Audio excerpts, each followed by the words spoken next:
দেশের স্থানীয় শিল্প খাত বর্তমানে এক গভীর সংকটের মুখোমুখি।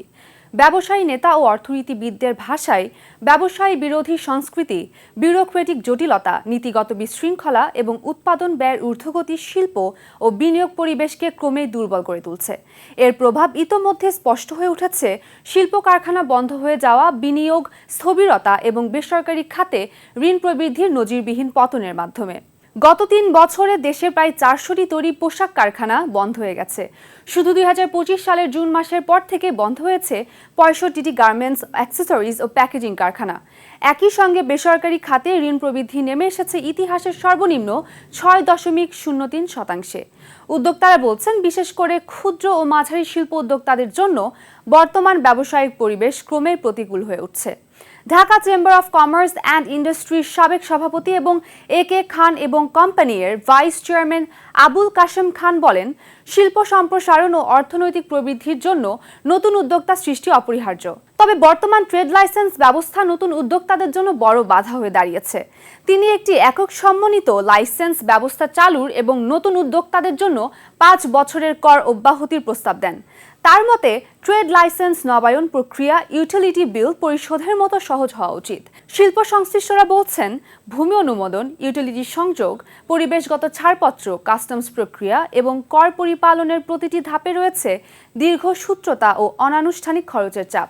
এর সঙ্গে উচ্চ সুদের হার, খেলাপি ঋণের বৃদ্ধি এবং নতুন শিল্পে ঋণ দিতে ব্যাংকগুলোর অনীহা পরিস্থিতিকে আরও জটিল করে তুলছে। গার্মেন্টস, অ্যাক্সেসরিজ ও প্যাকেজিং খাতের সংগঠন বিজিএপিএমই এর সভাপতি মোহাম্মদ শাহরিয়ার বলেন, ৬৫টি কারখানা বন্ধ হয়ে যাওয়া মারাত্মক তারল্য সংকটের প্রতিফলন। ব্যাক টু ব্যাক এলসি পরিশোধে বিলম্ব এবং কয়েকটি ইসলামী ব্যাংকের পুনর্গঠন পরিস্থিতিকে আরও খারাপ করেছে।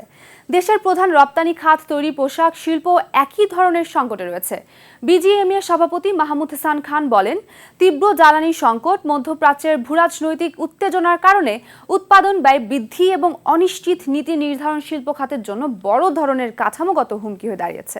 এছাড়া অবকাঠামোগত সীমাবদ্ধতা ও বাড়তে থাকা পরিবহন ব্যয় পরিস্থিতিকে আরও কঠিন করে তুলেছে। বাংলাদেশ চেম্বার অফ ইন্ডাস্ট্রিজের সভাপতি আনোয়ারুল আলম চৌধুরী পারভেজ বলেন, এই সংকটের শিকড় অনেক গভীরে। কোভিড-১৯ মহামারীর সময় শুরু হওয়া কার্যকরী মূলধনের সংকট, পরে গ্যাস সরবরাহ বিঘ্ন, মুদ্রার অবমূল্যায়ন এবং দুর্বল চাহিদার কারণে আরও তীব্র হয়েছে।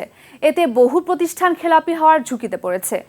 তিনি বাংলাদেশ ব্যাংকের প্রতি কার্যকরী মূলধন পুনর্গঠন, বকেয়া এলসি দায়কে দীর্ঘমেয়াদী স্বল্প সুদী ঋণে রূপান্তর এবং ঋণের সুদের হার ১১ থেকে ১২% নামিয়ে আনার আহ্বান জানান। অর্থনীতিবিদদের মতে, সমস্যাগুলো মূলত কাঠামোগত এবং কোনো একক নীতিগত ব্যর্থতার মধ্যে সীমাবদ্ধ নয়। বিশেষজ্ঞরা মনে করছেন, বর্তমান সংকট থেকে উত্তরণে ব্যাপক প্রাতিষ্ঠানিক সংস্কার জরুরি। তারা স্বাধীন বাণিজ্যিক বিচার ব্যবস্থা, লাইসেন্সিং ও কর ব্যবস্থার পূর্ণ ডিজিটালাইজেশন, অনুমোদন প্রক্রিয়ায় নির্দিষ্ট সময়সীমা নির্ধারণ, প্রশাসনিক ক্ষমতার স্বেচ্ছাচারিতা হ্রাস এবং জবাবদিহিতা নিশ্চিত করার উপর গুরুত্ব আরোপ করেছেন।